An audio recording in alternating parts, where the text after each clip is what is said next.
Olá pessoal, bem-vindos ao canal do Inglês em Família aqui no IGTV.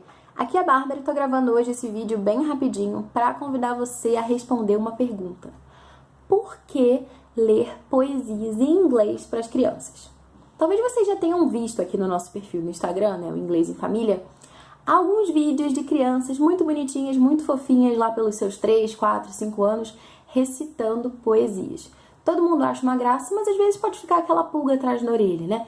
Por que será, né? Será que é importante mesmo recitar poesias, ler poesias para crianças em inglês, crianças tão pequenas? Por quê? Será que não seria melhor aproveitar, né, que elas são assim pequenas e estão assim tão abertas a adquirirem uma nova língua, que tem tanta facilidade nesse sentido? Será que a gente não poderia aproveitar esse momento para falar para elas, né, ensinar alguns diálogos, coisas úteis que elas possam usar para conversar com pessoas em viagens e tal? Então essa é uma dúvida que às vezes aparece, né? Claro que é engraçado até a gente imaginar uma criança de 3 anos falando inglês na viagem, né? Conversação. Mas é uma dúvida, né? Por que será, né, que a gente deve, aspas, perder tempo, né, com a recitação de poesias, e quando a gente poderia estar simplesmente usando muito bem esse tempo, investindo esse tempo com conversação, com diálogo, com coisas, aspas, úteis. Né? Então, gravando esse vídeo bem rapidinho pra gente conversar um pouquinho sobre isso. Bom, eu acho que a primeira resposta que eu tenho, né, por que ler poesias em inglês para crianças, é porque as poesias são belas. Quem é que não quer preencher a imaginação do filho de coisas belas, não é verdade? Desculpe.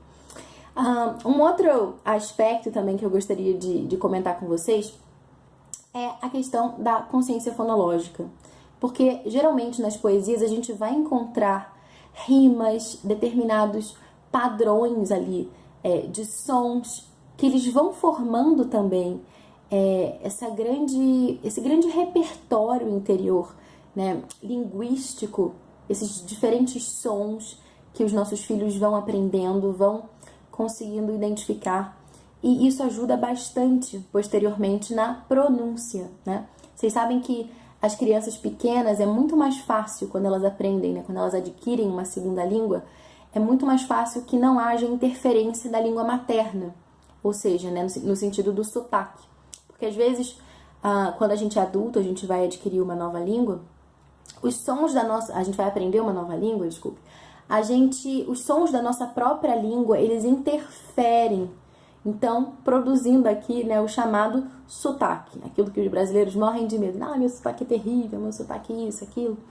Depois a gente pode gravar um outro vídeo, se vocês quiserem também, para falar um pouco sobre sotaque, sobre pronúncia, enfim, será que a minha pronúncia ruim impacta no desenvolvimento do meu filho? Será que não? Então, se vocês quiserem um vídeo sobre isso, peçam aí, enviem mensagens, falem com a gente, porque a gente está com esse projeto de gravar mais vídeos para vocês com algumas dicas mais concretas, interessantes, para a gente refletir sobre o ensino na prática, né, de inglês para os nossos filhos em casa. Então, se vocês têm interesse, deixem aí os temas que vocês querem ouvir.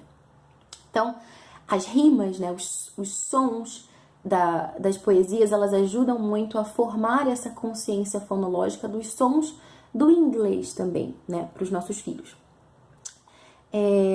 Um outro motivo também, né, que eu gostaria de comentar com vocês é que São Tomás de Aquino, né, esse grande ícone da filosofia medieval, ele dizia assim, que a ação ela é deleitável, né, ela é mais prazerosa se ela procede de um costume, de um hábito.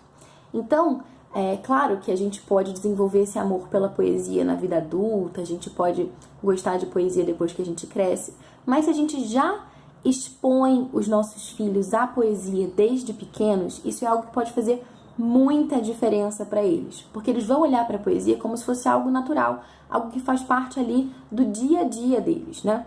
Às vezes a gente tem essa ideia de que, nossa, poesia é uma coisa assim para intelectuais, pessoas que ficam de boina, fumando cachimbo na varanda, contemplando as montanhas e lendo um livro de poesia. E a gente tem essa ideia porque a gente não lê poesia todo dia, porque a poesia não faz parte da nossa rotina. Mas por que não proporcionar isso aos nossos filhos? Por que não proporcionar esse contato, essa exposição à poesia desde pequenos? A gente pode fazer isso, né? E, por fim, uma outra coisa que eu queria comentar com vocês é que às vezes as pessoas dizem assim, né? Nossa, mas você recitando poesia, seu filho vai memorizar essas poesias e ele vai perder a autenticidade, ele vai perder a criatividade, ele vai ficar só repetindo ali aquela poesia, ele não vai ser criativo, ele não vai falar coisas diferentes daquilo, ele vai estar muito limitado, muito engessado aquele texto que está memorizado, né? É claro que a memorização, ela é sim importante, né? Eu assisti uma vez uma palestra do Andrew Pudewa, que é do Institute for Excellence in Writing, que é esse instituto, né, dos Estados Unidos pela excelência na escrita. Ele tem todo um trabalho bem interessante lá. E, além disso tudo, ele é também instrutor de violino pelo método Suzuki.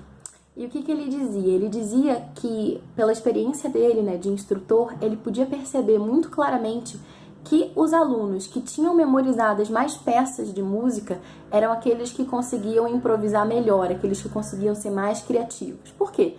Porque a gente não cria do nada. Só quem cria do nada é Deus. A gente só pode ser criativo, a gente pode só produzir alguma coisa que seja única, que seja interessante, se a gente tiver material dentro da nossa cabeça para a gente trabalhar e produzir, né? Por isso que a memorização ela é interessante. Você recita a poesia, ao longo de alguns dias o seu filho vai ter memorizado. Vocês podem ver aqui no nosso perfil alguns exemplos disso. E isso vai contribuindo para esse grande repertório que ele tem mental, né, de padrões da língua inglesa, de sons da língua inglesa, de uma linguagem rica, bem construída, enfim. Então, isso tudo fica ali armazenado. No momento dele produzir, ele tem muito material para brincar, para criar coisas diferentes. Agora, você criar sem material fica bem mais difícil. E, por fim, também, queria comentar com vocês que a gente não sugere nenhum tipo de exercício de memorização do tipo, vamos lá, você lê um versinho para o seu filho e em seguida seu filho repete aquele verso, né? Você lê 2 versinhos, o filho repete 2 versos. Lê 3 versos, o filho repete 3. Lê 4, o filho repete 4. Memorizou a poesia, que maravilha. Não, a gente não sugere isso. Por quê? Porque é chato. As crianças podem até querer fazer isso no início, mas depois isso vai se arrastando, vai ficando chato. E se a gente pode apresentar uma coisa bela de uma forma divertida, sem essa coisa de ficar exercício, exercício, exercício, é melhor, não é verdade? Porque a gente vai conquistá-lo pela beleza da poesia e não apresentar para ele esse peso de ter que memorizar, né? Não é necessário. As crianças, elas memorizam naturalmente. As crianças pequenas, se vocês não derem coisas boas para elas memorizar, elas vão memorizar coisas ruins. As músicas que tocam na rua, que o amiguinho tá falando, a música do comercial, enfim, eles memorizam tranquilamente, naturalmente. Você não precisa ficar fazendo exercícios com seus filhos para que eles memorizem. Basta que você selecione uma boa poesia curtinha, porque eles são pequenos, né? 4 versinhos. Recite essa poesia diariamente. Depois de 2 semanas você me conta o que aconteceu. Ou talvez antes disso. E grava um vídeo e marca a gente, tá bom? Até a próxima. See you soon!